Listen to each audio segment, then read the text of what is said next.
नमस्कार विद्यार्थियों, मैं Manish Kumar Sharma LCM science academy में आप सभी विद्यार्थियों का हार्दिक स्वागत और अभिनंदन करता हूं। विद्यार्थियों, जैसा कि आप सभी ने थंबनेल में देख लिया होगा, बीएससी नर्सिंग की सच्चाई, मतलब ये टाइटल क्यों दिया है इस वीडियो को हमने, उसके पीछे का एक बहुत बड़ा रीजन है। अक्सर हम विद्यार्थियों से मिलते हैं जो 12th क्लास में बायोलॉजी से है, जो एग्ज़ाम देंगे 12th क्लास में पढ़ रहे हैं या 12th क्लास पास कर चुके हैं। अक्सर विद्यार्थी देखो 3 तरीके के होते हैं। एक जो बहुत ही इंटेलिजेंट होते हैं, लगता है कि हाँ ये 90 क्रॉस करेगा ही करेगा और 90 क्रॉस कर जाता है। एक विद्यार्थी वो होता है जो 70 to 80 या 70 to 85, मतलब 70 से 85% अंक वाला विद्यार्थी, और एक वो जो 65 to 70, 65 से 70%। 12th क्लास पास करने के बाद में या 12th क्लास में इन 3 कैटेगरी के विद्यार्थी वो मिलते हैं अपने को। अब इन 3 कैटेगरी के विद्यार्थियों की जो थिंकिंग है, बीएससी नर्सिंग की सच्चाई लेके आया हूं आपके सामने, और इसीलिए मैं इस मुद्दे पे आपको कैसे लेके आ रहा हूं उसको आप ध्यान से समझिएगा। ये 3 कैटेगरी के जो विद्यार्थी है उनमें तीनों की सोच भी अलग अलग होती है। 90+ वाला विद्यार्थी सोचता है कि मुझे नीट क्लियर करना है, एमबीबीएस करना है, उसके बाद में मेरे नाम के आगे डॉक्टर लग जाएगा और मैं डॉक्टर बनूंगा। 70 से 85% वाले ये विद्यार्थी सबसे ज़्यादा कंफ्यूज होते हैं, क्योंकि ये एवरेज होते हैं। इनके मन में ये भी होता है कि मैं नीट की तैयारी करूं, डॉक्टर बनूं, सेम वही जो 90+ वाला है। इनके दिमाग में ये भी होता है बीएससी बीएड करके टीचर। तीसरा आता है जो 70 से कम है, 65 to 70। नीट तो वो बेचारा सोचता ही नहीं है, ठीक है। सेकंड ऑप्शन, वो बीएससी करता है जैसे तैसे करके, शुरू से ही उसमें परसेप्शन ये क्रिएट कर दिया जाता है कि तू भाई कमज़ोर है साइंस में, तेरे से पार पड़ेगी नहीं। वो बेचारा बीएससी भी ढंग से नहीं कर पाता, फिर बीए में आता है, बीएड करता है और फिर सेकंड ग्रेड फर्स्ट ग्रेड उनकी तैयारी करता है। आज का हमारा जो वीडियो है वो उन 2 कैटेगरी वाले विद्यार्थियों के लिए, जो एक तो एवरेज है और एक बिलो टू एवरेज, मतलब बिल्कुल जो परसेप्शन है, होते नहीं है ऐसा। मैंने कैटेगरी बनाई है वो मैंने मेरे हिसाब से नहीं बनाई, परसेप्शन जो है, धारणा जो बनाई है विद्यार्थियों ने खुद ही, उसके अकॉर्डिंग 3 कैटेगरी बनाई है। तो 65 to 85% वाले विद्यार्थियों के लिए मेरा आज का ये वीडियो है। 90+ वाला तो मान के चलो कि थोड़ा सा शार्प है माइंड में, तो वो नीट क्लियर कर भी देता है, अधिकांश नहीं भी कर पाते, ठीक है। मैं उन पर अभी एक बार बात नहीं कर रहा, मैं उन विद्यार्थियों पे बात कर रहा हूं जो 65 to 85% वाले हैं। सबसे अच्छा ऑप्शन उनके लिए बीएससी नर्सिंग है। क्यों है? क्योंकि देखो, आप बीएससी बीएड करोगे, आपको मेहनत उतनी ही करनी है। आप अगर उसका 80% भी मेहनत कर लोगे ना, तो यहां पर आप एमबीबीएस के समकक्ष अधिकारी बन जाओगे। एमबीबीएस वाला फर्स्ट ग्रेड होता है, बीएससी नर्सिंग 4 साल की, उसके बाद नर्सिंग ऑफिसर का पेपर फोड़ा, आप नर्सिंग ऑफिसर बने, आप भी फर्स्ट ग्रेड हो। डिफरेंस कुछ भी नहीं है, बस अपनी वो परसेप्शन है कि हाँ वो एमबीबीएस है, मैंने तो बीएससी नर्सिंग की, ऐसा कुछ नहीं है। वो भी फर्स्ट ग्रेड होगा, आप भी फर्स्ट ग्रेड होंगे। तो बीएससी नर्सिंग की सच्चाई का मतलब ही मेरा यही है कि आप बीएससी बीएड करो, उसकी बजाय आप बीएससी नर्सिंग की ओर ध्यान दो। मेहनत कम, टाइम कम, और जो जॉब है वो उससे अच्छी। तो क्यों ना हम इसकी ओर ध्यान दें। विद्यार्थियों को इसके बारे में पता ही नहीं, ताज्जुब होता है मुझे। तो मैं विद्यार्थियों को मिलता हूं, मैं कहता हूं आप बीएससी नर्सिंग का क्यों नहीं सोचते? सर ये क्या होता है? पता ही नहीं है विद्यार्थियों को इसके बारे में। आप चाहे किसी भी स्टेट से बिलोंग करते हो, सभी के यही चीज़ें रहती है कि आधे विद्यार्थियों को तो पता ही नहीं कि बीएससी नर्सिंग नाम का भी कोई कोर्स होता है, जिसको करने के बाद में आप 4 साल के बाद में 6 महीने की अच्छी तैयारी करो तो आप नर्सिंग ऑफिसर बन सकते हो। पता ही नहीं है विद्यार्थियों को। तो मैं ये इसीलिए आज का ये वीडियो लेके आया हूँ कि आप परसेप्शन न बनाएं, आप थोड़ी सी मेहनत कर दें, थोड़ी सी, बिल्कुल नॉर्मल सी। कैसे करनी है वो मैं अभी बताऊंगा। अगर आप उस थोड़ी सी मेहनत को लगातार 6 से 10 महीने कर लोगे ना, तो आपका, मैं कह रहा हूँ, जिंदगी बन जाएगी मित्रों। कुछ सोचने की जरूरत ही नहीं पड़ेगी जिंदगी में, फर्स्ट ग्रेड अधिकारी बन के ही निकलोगे। उसमें अगर आप एम से BSc नर्सिंग करके, तो सोचो, आप सोच नहीं सकते उससे अच्छा आपको मिलेगा। आपने कभी सोचा ही नहीं होगा उससे अच्छा आपको अपॉर्चुनिटी मिलेगी अगर आपने एम से BSc नर्सिंग कर ली। खास करके गर्ल्स के लिए कह रहा हूं मैं। तो BSc नर्सिंग बहुत अच्छा ऑप्शन है बायोलॉजी वाले विद्यार्थियों के लिए। आप BSc करते हो, बॉटनी, जूलॉजी, केमिस्ट्री, 3 साल उसमें लगते हैं, 2 साल बीएड के। उसके बाद में state government vacancy second grade की निकाले न निकाले, 1 से 2 साल उसमें टोटल टाइम लगा 7 से 8 साल का। मेहनत इससे ज़्यादा भीड़ पड़ी है दुनिया भर की। यहाँ पे आपने 4 महीने ढंग से तैयारी की, BSc नर्सिंग का इंट्रेंस एग्जाम क्लियर किया, 4 साल अच्छे से कोर्स किया। उसके बाद में 4 साल आपके अगर अच्छे हैं तो आपको 6 महीने की तैयारी करनी है। 4.5 से 5 साल में आप नर्सिंग ऑफिसर बन जाओगे। कहाँ 8 साल, कहाँ 5 साल, देख लीजिए, दिन रात का अंतर है। और कहाँ सेकंड ग्रेड की तैयारी करने वाले लाखों की भीड़, और कहाँ यहाँ पे मुट्ठी भर लड़के।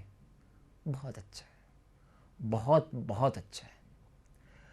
अब मैं दूसरे पॉइंट पे आता हूँ कि इन विद्यार्थियों की ये रहता है, सर तैयारी करें कैसे, हमें कोई तो माध्यम मिले, किताब कौन सी पढ़े। अक्सर विद्यार्थियों की ये आता है, सर बुक कौन सी पढ़े। कुछ मत पढ़ो किताब के नाम का। सब की सब किताबें जितनी भी है, त्रुटि है उनमें। ऑथेंटिक बुक सिर्फ हमारी NCERT, 11वीं 12वीं की NCERT पढ़ो, अच्छे से पढ़ो, एक ही बार पढ़ लो जाए, ज़्यादा बार नहीं पढ़ना। एक बार पढ़ने के बाद एक बार रिवीजन कर लो उसका। दुनिया की कोई ताकत आपके BSc नर्सिंग के सिलेक्शन को नहीं रोक सकती। सीधा सा फंडा है, कुछ नहीं करना। NCERT फिजिक्स, केमिस्ट्री, बायोलॉजी 11वीं और 12वीं का नया एडिशन जो आया है ना, वो पढ़ लो दोस्तों। और किसी बुक को देखने की ज़रूरत नहीं है। मैं क्यों दूसरी बुक का सजेशन नहीं दे रहा, क्योंकि देखो, जब आप पेपर दोगे और आपके कोई क्वेश्चन में आपको लग रहा है कि भाई देखो मेरा ये सही है, मैंने उस किताब में पढ़ा था, उसमें ये लिखा था, यही मैंने उत्तर किया, मेरा ये सही है। लेकिन जब आप उस क्वेश्चन को चैलेंज करोगे, तो मैंने बहुत सारे बुक वालों को देखा है, सिर्फ इतना बोल दें, ऑथेंटिक इसके लिए हमारे पास में कोई जानकारी नहीं है। लेकिन अगर आपने NCERT से पढ़कर आंसर किया है और अगर पेपर वाले ने गलत माना है, तो आपके पास में प्रूफ है NCERT का, और उससे बाहर कुछ नहीं है। आप प्रूफ दे सकते हो और वो प्रूफ माना जाएगा, न कि रेफरेंस बुक का आपसे प्रूफ है वो माना जाएगा। नहीं मानते, कहीं भी नहीं मानते। हेल्प बुक सिर्फ हेल्प के लिए है, प्रूफ के लिए नहीं है। प्रूफ के लिए NCERT है, ऑथेंटिक बुक। तो आपको NCERT पढ़नी है। अब सेकंड नंबर पे आता कि सर प्रैक्टिस कहाँ से करें। देखो, आपके पास में फ़ोन है, इसका यूज करना सीखो। मिसयूज खूब है इसके। आप इसका अच्छे से अच्छा क्या यूज कर सकते हो। आप हिंदी मीडियम से हो तो RLS भौतिकी, RLS रसायन, 2 एप्लीकेशन डाउनलोड करो। चैप्टर वाइज उसमें मॉडल पेपर है, आपको सारे नहीं करने उसमें, क्योंकि वो नीट के लिए बनी है। आपको उसमें पहला मॉडल पेपर, हर चैप्टर के मॉडल पेपर दिए हुए हैं, सभी चैप्टर में पहला मॉडल पेपर है, वो कर लो। उसमें सॉल्यूशन भी दिए हुए हैं, आप सॉल्यूशन कर सकते हो उसके अलावा कुछ मत करो। प्रैक्टिस के लिए खूब है, एक मॉडल पेपर 1 नंबर वाला। वापस से बोलता हूँ, एप्लीकेशन आएगी RLS भौतिकी, RLS रसायन हिंदी मीडियम के लिए, अंग्रेजी माध्यम वालों के लिए RLS physics, RLS chemistry. Play store पे करो डाउनलोड, मिल जाएगा। प्रत्येक चैप्टर वाइज आप उसमें आपको मॉडल पेपर मिलेंगे, पहला मॉडल पेपर कर लो, उसमें सभी चैप्टर का एक। गजब की आपकी तैयारी हो जाएगी, गजब की प्रैक्टिस हो जाएगी, उससे बाहर कुछ नहीं है। अगर वो कर लोगे ना, तो 80% का स्कोर आपके BSc नर्सिंग के इंट्रेंस एग्ज़ाम में कोई नहीं रोक सकता। बायो के लिए है तो बायो के क्वेश्चन खुद बनाना सीखो, सीधी सी बात है। कुछ कहते हैं MTG फिंगर टिप्स ले, भाई वो नीट के लिए बनी है, इसलिए हम उसके लिए ये नहीं कहते कि वो गलत बुक है, लेकिन आप जब उसके एक चैप्टर के 100 क्वेश्चन करोगे तो आपसे होंगे 20। हालांकि आपके लेवल के वो 20 ही है, बाकी 80 क्वेश्चन नीट के लेवल के लिए है। अब जब 80 नहीं होंगे तो आपका मोरल डाउन होगा, कॉन्फिडेंस डाउन होगा। ऐसा काम करना ही क्यों? जो चीज़ अपने को नुकसान करे वो चीज़ करनी ही क्यों? 3 सब्जेक्ट पढ़ने, फिजिक्स, केमिस्ट्री, बायोलॉजी। पेपर का लेवल कोई भी स्टेट हो, एम्स का भी नीट लेवल का नहीं आता, बहुत एवरेज लेवल का पेपर आता है। एक बार ढंग से एनसीईआरटी पढ़ी हुई कोई क्वेश्चन ऐसा नहीं होगा जो आप नहीं कर पाओ। बस ये है कि एनसीईआरटी को न्यूज़पेपर की तरह नहीं पढ़ना। एनसीईआरटी को पढ़ना है मतलब उसको अच्छे से पढ़ना है। प्रैक्टिस के लिए मैंने फिजिक्स केमिस्ट्री में बता दिया, बायोलॉजी में आप खुद कर सकते हो। बायोलॉजी इतना हार्ड नहीं होता कि बिना प्रैक्टिस के आप नहीं कर पाओ। सीधा लाइन पढ़ो, उस लाइन से क्या मतलब निकल रहा है, क्या क्वेश्चन पूछ सकता है। बाकी 1 मार्च से हम भी आपके लिए प्रैक्टिस सेशन लेके आ रहे हैं तीनों सब्जेक्ट के, आप उनसे भी जुड़ सकते हो। मैं ये नहीं कहता कंपलसरी है जुड़ना, आपको अच्छा लगे तो जुड़िएगा। तो ये है बीएससी नर्सिंग की सच्चाई। मित्रों, बहुत अच्छा ऑप्शन है, बहुत हल्की से तैयारी आपको फर्स्ट ग्रेड अधिकारी बना सकती है, बहुत हल्की सी। तो आप बीएससी बॉटनी, जूलॉजी, केमिस्ट्री को दिमाग से निकाल दीजिए। नहीं करना हमें मेडिकल फील्ड में जाना है और बेहतरीन ऑप्शन है। देखो, एवरेज स्टूडेंट हो चाहे एवरेज से कम वाला हो, मैं ये मानता हूँ उन सभी दोनों कैटेगरी के विद्यार्थियों के लिए बेस्ट ऑप्शन है। इससे अच्छा कुछ नहीं हो सकता, कुछ भी नहीं। और जो विद्यार्थी नीट में 2-3 साल से ड्रॉप ले रहे हैं, कुछ समझ में नहीं आ रहा है कि क्या करें, उनके लिए तो ये बेहतरीन है, बेहतर से बेहतरीन, गजब का। बस कुछ नहीं करना, आपको 4 महीने अच्छे से तैयारी करनी है। जून में पेपर होगा, हर स्टेट का जून में या जुलाई में पेपर होता है। तब तक आप कंटिन्यूटी के साथ में एनसीईआरटी पढ़ते रहिए और कोई बुक मत पढ़िए। सारी बुक क्यों नहीं पढ़नी मैंने आपको बता दिया है विद रीज़न कि क्यों मैं उनको मना कर रहा हूँ। अब आपके हाथ में आपका भविष्य। आप 8 साल की तैयारी करके सेकंड ग्रेड अध्यापक बन सकते हो अपने स्टेट में, या 6 महीने की अच्छी सी तैयारी के साथ में फर्स्ट ग्रेड अधिकारी। आप पे डिपेंड करता है आपको कौन सा चुनना है। तो आशान्वित हूँ आज का वीडियो अच्छा लगा होगा। अगर अच्छा लगा हो तो इसको साझा कर दीजिएगा और हमारे चैनल के साथ भी जुड़िएगा। आपका कोई भी डाउट हो किसी तरीके का, कमेंट में ज़रूर लिखिए उस डाउट को, हमारी टीम आपको जवाब देगी।